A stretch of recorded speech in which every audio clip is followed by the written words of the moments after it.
Okay, a very quick video. I just want to share a new finding. I hope this is okay. A new finding. I haven't been on this channel for a while, but I feel like if I don't share this, at least with one person, I'm gonna go crazy. So here it is. Recently, I've been going through a lot in terms of like my mental space and my emotional and spiritual and physical space as well. And I've tried praying, I've tried yoga, I've tried all sorts of things that I used to do, journaling. I've tried everything, okay, at least in my head, that I thought could make me feel better. Things that I grew up doing that did make me feel better. But the more that I grow, the more that I know, the more that I experience, the more that I learn, they mean nothing because of this one thing.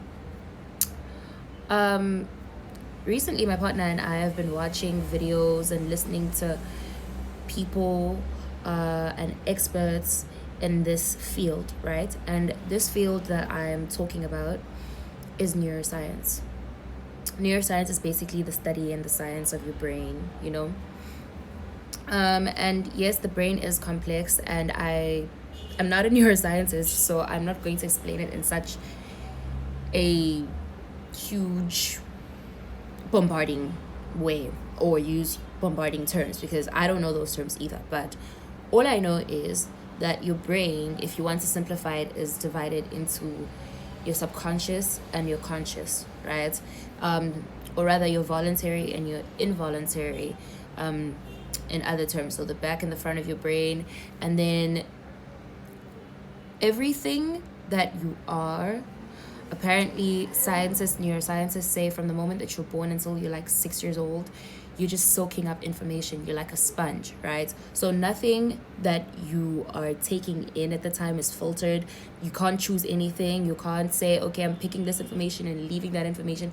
You're soaking everything up like a sponge. Everything about the world around you, everything about your family, and possibly even about yourself, okay? And as you grow, it then becomes your responsibility, your choice, right? Your decision to go back now and redo everything that you were taught, the patterns, the habits, the language, the way that you talk to yourself, the way that you talk to other people, the way that you interact with other people, the way that you think, okay? It is now your decision, your responsibility, your duty, right? To go back now and fix everything up here first. So you go back and you learn how to control your mind.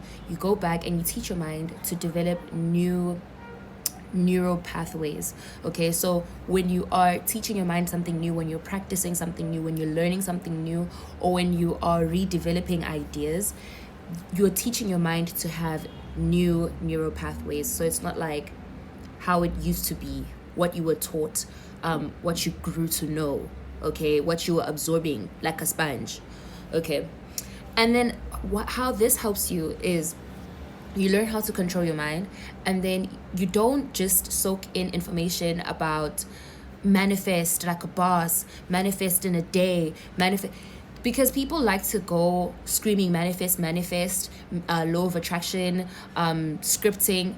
They scream all of these things without starting with the root problem. And like I said, neuroscience. You don't have to be a scientist to figure this out, okay? You just have to realize that everything that you were taught could necessarily be true, or could not necessarily be true, rather. Or it could be something that's a hindrance to your growth as a person, or it could be something that has made you a negative person, or an insecure person, or a person who plays small, or a person who's a people pleaser, or a person is nice, because some people are kind but then you become nice, okay? Too nice, the people trample all over you. All of these things, you weren't just born like that. They were taught to you. These are things that you grew up seeing.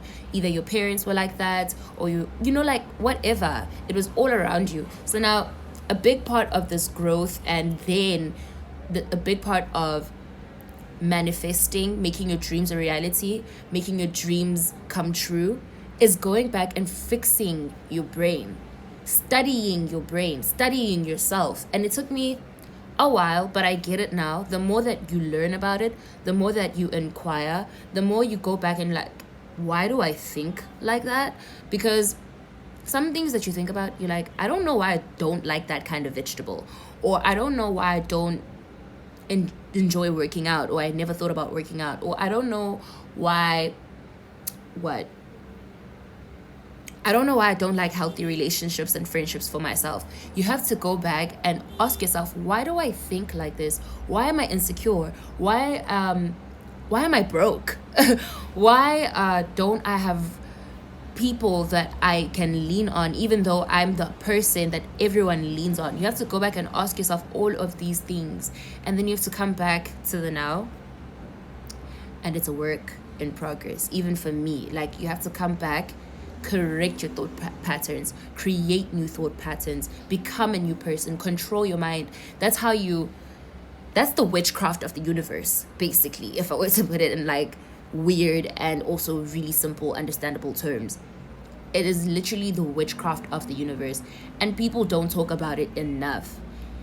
You first rewire your brain, rewire yourself, recreate yourself, start from afresh, break everything and rebuild it. Okay, like the city of Jericho, I believe. I'm not sure. But that's where it all begins. You don't just become this enlightened person, or you don't just become your higher self. So if you're able to get into your headspace and make it yours and control it, and remember that this is my head, this is my voice that I hear when I speak to myself. Like right now, I'm sitting here and I'm thinking of words to say. Literally, my head is saying them first. This is my voice. I can tell my voice to say this. I can tell my voice to do this. I can tell my head. I can tell myself. Wrap this up. So that's my new finding. Basically mine and my partner's new findings. Learning neuroscience, learning how to restructure and rewire your brain.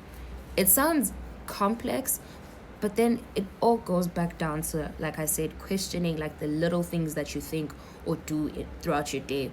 Why would I think that? Why would I do that? Why would I fear this? Or why would I have faith in this? And then you go back and slowly recreate yourself. It's an everyday thing. We can't say you're gonna do this and be the perfect person in a year or in an hour.